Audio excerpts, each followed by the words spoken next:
सवाल ये आपका होमवर्क है, ठीक है। इसमें आपने क्या करना है,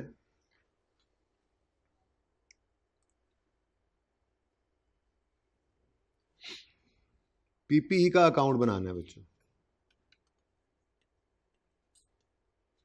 ठीक है जी। लेकिन बनाना किस पे है, एट कॉस्ट, ठीक है जी। उसके बाद आपने एक्यूमुलेटेड डेप्रीसिएशन का अकाउंट बनाना है,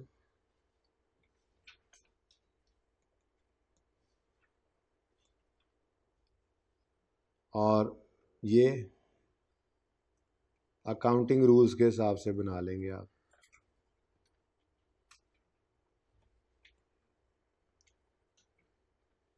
उसके बाद आपने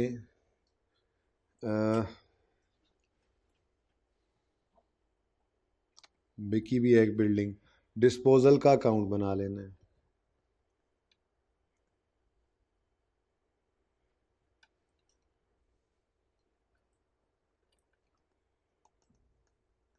डिस्पोजल, और ये भी अकाउंटिंग रूल्स वाला, ठीक है जी। अच्छा, अब मैं ज़रा पढ़ता हूँ ये सवाल पूरा होमवर्क में, ठीक है, मैं नहीं करवा रहा, ये मैं सिर्फ बता रहा हूँ। The cost and other details relating to building owned included in PPE are as follows.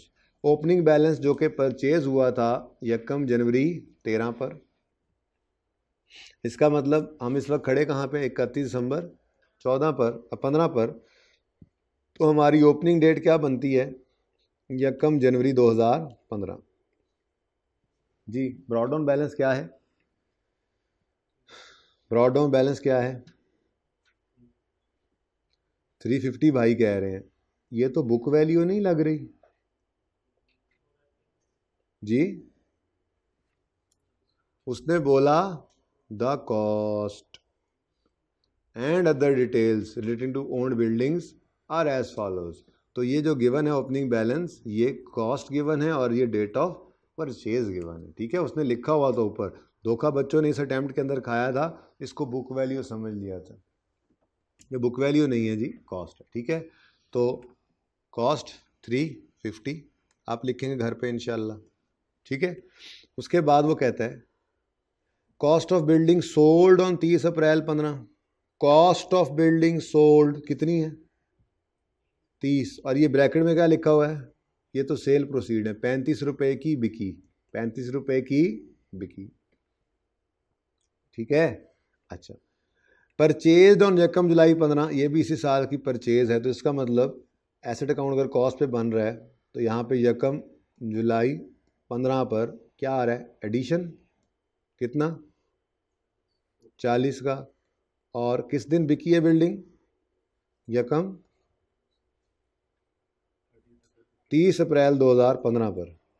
इसकी भी क्या निकलेगी यहाँ पर से कॉस्ट, कितना जी, ठीक है। अब ये एसेट अकाउंट बन रहा है कॉस्ट पर, 31 दिसंबर 15 पर क्लोजिंग बैलेंस आप निकाल लेंगे। कोई मसला है जी, बोलें।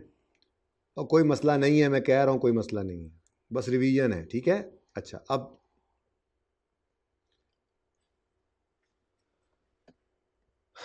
ओपनिंग एक्यूमुलेटेड डेप्शन 1 जनवरी 15 पे होगी या निल होगी, बिल्कुल होगी, क्योंकि हमने ये एसेट्स खरीदे थे 1 जनवरी 13 को, तो 13 की और 14 की 2 साल की डेप्रिसिएशन आएगी, स्ट्रेट लाइन मेथड से निकाल लोगे आप इनसे।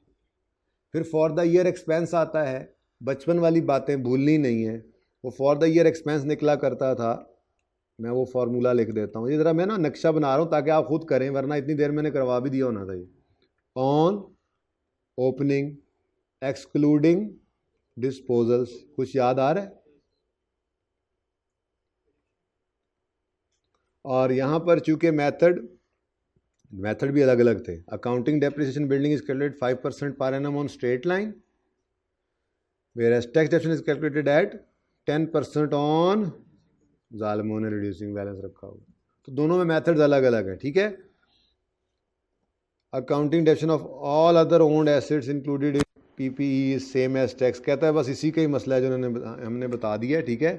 बाकियों के अंदर वो कह रहे हैं जी कोई मसला नहीं है, सिर्फ बिल्डिंग्स में ही मसला है, बाकी सब सेम है। तो हम बिल्डिंग्स को ले लिया, हमने ऑलरेडी टेकअप कर लिया हुआ है। अब जब मेथड अकाउंटिंग वालों का मेथड स्ट्रेट लाइन है, तो मुझे बताओ यहाँ पर ओपनिंग बुक वैल्यू लोगे या कॉस्ट लोगे ऑल एसेट्स की? Opening cost of all assets में से हम कॉस्ट ऑफ डिस्पोजल माइनस करते हैं स्ट्रेट लाइन मेथड में, ठीक है। और दूसरे केस में बुक वैल्यू करते हैं। उसके बाद यहाँ पे आप ऑन एडिशंस डेप्रिसिएशन लोगे, उसके बाद ऑन डिस्पोजल्स आप डेप्रिसिएशन लोगे, और आपकी डेप्रिसिएशन जो आएगी वो डेप्रिसिएशन इंशाअल्लाह आप निकाल लेंगे, अल्लाह ने चाहा तो वो इधर आ जाएगी, ठीक है जी। वर्किंग नंबर चल रहे होंगे, अब ये 1 है तो ये 2 है, ये 3 है, ये 4 है, इस हिसाब से चल रहे हैं, ठीक है ना, सही है। अच्छा, अब अगली बात मैं कर दूंगा, ये कल आते साथ ये कर दूंगा, लेकिन मैं चाह रहा हूँ पहले आप ज़रा कर, ठीक है। डिस्पोजल के अकाउंट के अंदर 30 रुपये तो आ जाएगा एसेट अकाउंट से, कोई मसला इसमें? और बोलो, लेकिन 30/4/2015 पर डिस्पोजल अकाउंट में यहाँ से एक्यूमुलेटेड डेप्रिसिएशन भी जानी है, इसकी जाएगी, ये आपको कैलकुलेट करनी पड़ेगी। जब ये कैलकुलेट करेंगे तो ये भी यहाँ पर आ जाएगी। मुसीबत तो यही है, सारा ये इंट्रो यहाँ पर और FAR 1 रिवाइज हो रहा है। उसके बाद कैश सवाल ने बताया था, कैश डेबिट डिस्पोजल क्रेडिट कितना जी? 35, और यहाँ से आपके पास गेन या लॉस निकल आएगा, ठीक है। यहाँ तक कोई मसला है तो बताएं, ये ट्राई हो जाएगा ना? अच्छा, जब ये पूरा हो जाएगा तो क्या करेंगे? अकाउंटिंग वालों की अभी दूसरा भी बना लें, सॉरी, चलें पूरी बात कर ही लें जी। डिस्पोजल का अकाउंट कैसे निकलेगी? अच्छा सॉरी, निकल तो आएगी ना ये फिगर इंशाल्लाह। जाहिर है जब आप लोग मेरी गलतियां निकाल रहे हो तो मतलब आप खुद कर सकते हो ना। अच्छा, अब लेकिन मैंने इसलिए यहाँ पे ये बना दिया है, कल मैं आते साथ इसको कंप्लीट करूँगा पहले क्विकली, ठीक है। लेकिन ये पूरा सवाल आपने करना है, इसमें एक एडजस्टमेंट थी बता दी, इसको मैं डिस्कस कर रहा हूँ। अच्छा बच्चों, अगली बात, अगर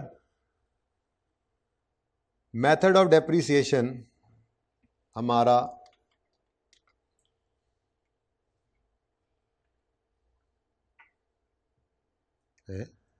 कख नहीं आया जी, अगर हमारा method of depreciation straight line है तो वर्किंग तो ये है, ठीक है। और अगर हमारा method of depreciation reducing balance हो जो कि टैक्स वालों के मुताबिक है, तो मुझे बताओ, मेरा पहला सवाल, हमारे एसेट अकाउंट के ऊपर क्या असर पड़ेगा? एसेट अकाउंट पे क्या असर पड़ेगा जी, बताएं, एसेट अकाउंट पे क्या असर पड़ेगा? ओ अकल बंदो, कॉस्ट में कोई लड़ाई नहीं है। ये देखो मैंने ये मैंने बनाकर मिटाया और मैंने यहाँ पर लिखा एट कॉस्ट जो है, ये जो एसेट का अकाउंट है ये IFRS के मुताबिक भी यही है और टैक्स के मुताबिक भी यही है, ठीक है जी, और सही है, IFRS एंड टैक्स रूल्स। हाँ, बाकी सब में चेंजेस हैं, इसका मतलब बाकी सारे अकाउंट्स हम बनाएंगे, ठीक है। जैसे ये अकाउंटिंग डेप्रिसिएशन एक्यूमुलेटेड डेप्रिसिएशन का अकाउंट है, ये टैक्स रूल्स वाला बनेगा, फिर डिस्पोजल अकाउंट टैक्स रूल्स के हिसाब से अपना बनेगा, और डेप्रिसिएशन भी टैक्स रूल्स के हिसाब से अपनी आएगी। क्या वजह है? वजह क्या है? रेट डिफरेंस है, ठीक है। अब सब सेम 30 निकल के यहाँ पर आएगा, लेकिन ये फिगर अब जो निकलेगी, सॉरी, डिस्पोजल अकाउंट का 30 निकल कर यहाँ पे आएगा, ये बना हुआ 30 निकल कर यहाँ पर आएगा, लेकिन ये जो एक्यूमुलेशन है वो आपको कैलकुलेट करनी पड़ेगी अब डिफरेंट तरीके से, क्योंकि ये रिड्यूसिंग बैलेंस है, ठीक है। कैश वही आना है, गेन लॉस टैक्स वालों के हिसाब से निकल आएगा। डेप्रिसिएशन की कैलकुलेशन की बारी आएगी तो ओपनिंग एक्सक्लूडिंग डिस्पोजल में आप यहाँ पे opening cost of all assets नहीं ले सकेंगे, बल्कि opening book value of all assets लेंगे, क्योंकि ये कौन सा मेथड है? Reducing balance method. एडिशन के मामले में तो कोई मसला नहीं, रेट ने कॉस्ट पे ही लग जाना है, लेकिन डिस्पोजल के लिए फिर आपको बुक वैल्यू पर ही रेट लगाना पड़ेगा अगर कोई इस साल में कुछ थोड़ी बहुत डेप्रिसिएशन बाकी है। ठीक है, तो ये हैं असल में आपकी एडजस्टमेंट नंबर 2 और 3। ठीक है, इस तरह से आपने ये 1 2 3 4 5 6 7 वर्किंग्स करनी है। अब जब ये सब कर लेंगे तो आपके पास करंट टैक्स में ले जाने के लिए अकाउंटिंग डेप्रिसिएशन है, रिवर्स करें, टैक्स डेप्रिसिएशन है, रिकॉर्ड करें, अकाउंटिंग गेन लॉस रिवर्स करें, टैक्स गेन लॉस रिकॉर्ड करें, फिर डेफर टैक्स के अंदर इनको बेशक नेट कर दीजिएगा, नेट करके पीपीई ले जाएं, अलग अलग फिर ले जाने की ज़रूरत नहीं है। कर लेंगे अब तो, उम्मीद है कर लेंगे इंशाअल्लाह।